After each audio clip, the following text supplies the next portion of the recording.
play. I thought we got off to a really slow start defensively.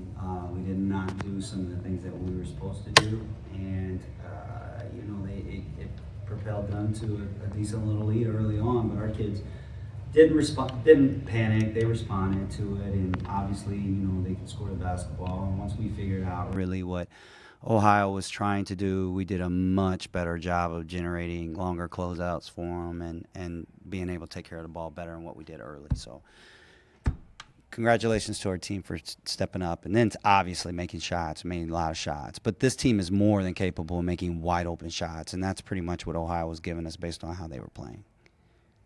16-0 run in the second quarter, and that's ultimately what got you guys back in the game. What was that all about? Our kids figuring out really what they were trying to do. They were stunting so hard and blitzing our dribble, and once we realize that we can't do what we normally do, we just get rid of the ball a little bit sooner. It just generated easy stuff. So, you got to credit our kids and credit Ohio. They had a nice game plan to start, but our kids did a good job of adjusting. Can't go without saying about the crowd. A new record here for women's basketball. How important is that for these girls to experience at this It's time so of year? important because, for starters, I just want to say they deserve it. They work really hard. They put in great work every day.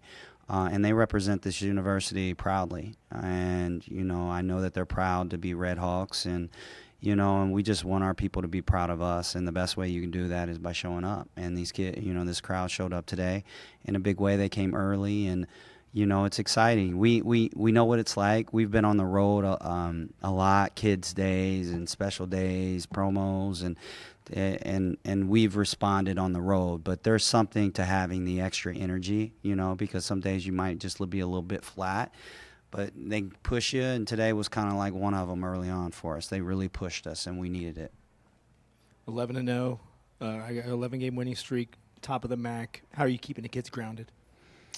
We don't even talk about it. Honestly, we don't talk about any streak. We just talk about what we need to do that day and how we can improve. And, ultimately that's it. Because at the end of the day, we have done nothing. And you can't get too far ahead of yourself. Like you have to, honestly, you have to be in the moment, and if I didn't see stuff on social media, I wouldn't even know we had a streak because we don't even talk about it. I don't talk about it. And I doubt the kids do because I never hear them talk about it. It's all about our work and what we got to do each day, When you think about your time here with the Red Hawks, obviously this is a new high water mark. What has it been like developing this program to this point? Hard. Arguably one of the hardest, things that I've ever done in my life, And, I've done this for a long time, coached boys, men, women, almost every level. And I can honestly say, obviously, where I came from and all that kind of stuff, nothing prepared me for what I had to jump into. And our staff eventually, those that came on board, it was really hard. The recruiting piece was really hard. Getting people to buy in was really hard, and so it's beautiful to see where we are right now when you take a step back, but I don't even think about it. And other than this question, I try not to even think about it because it puts me in a deep, bad, dark place.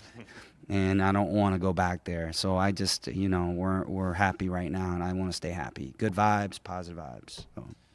Looking ahead, obviously leading in the MAC race right now, what's the mindset moving forward as you get closer to the tournament? Just get better. So we watch film. We're very thorough on our film. Our kids are extremely coachable.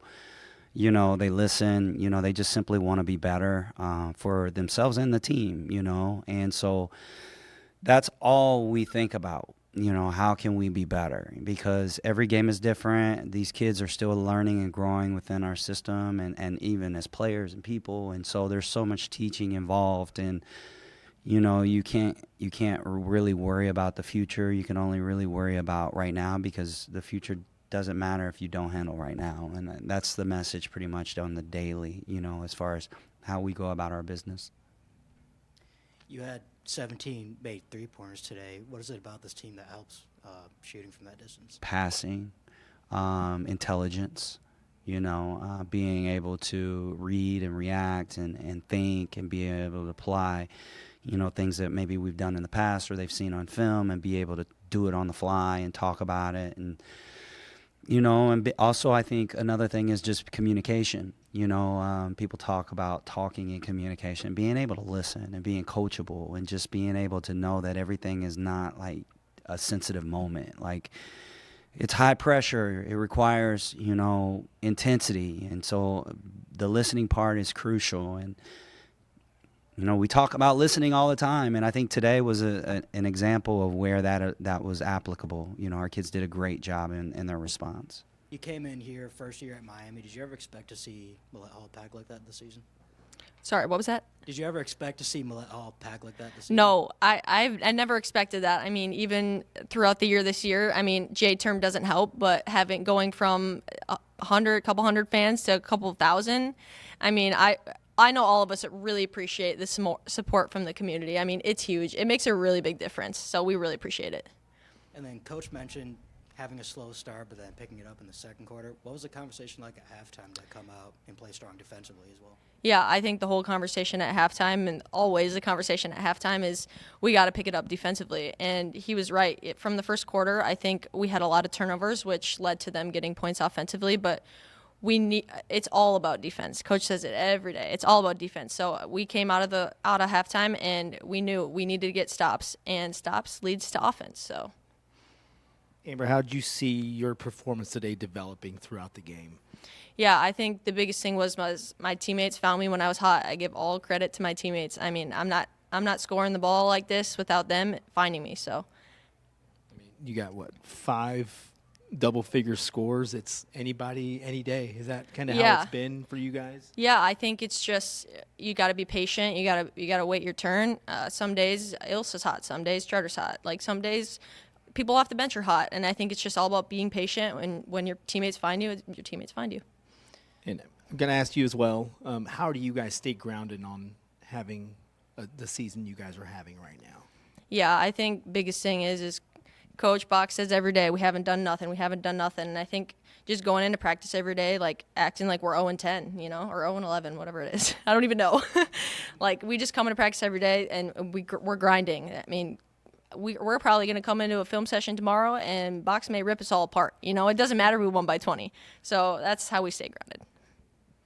What do you think in your time here with the Red Hawks that you've learned from Coach Boxer that he's really impressed upon this team? Yeah, I think the biggest thing I've learned, and I think this team has gotten a lot better at, is just defense. Like, I've never come from a defensive-minded coach, and it's really changed my perspective. I really do believe, ever since Box, defense does win games, and defense will win championships.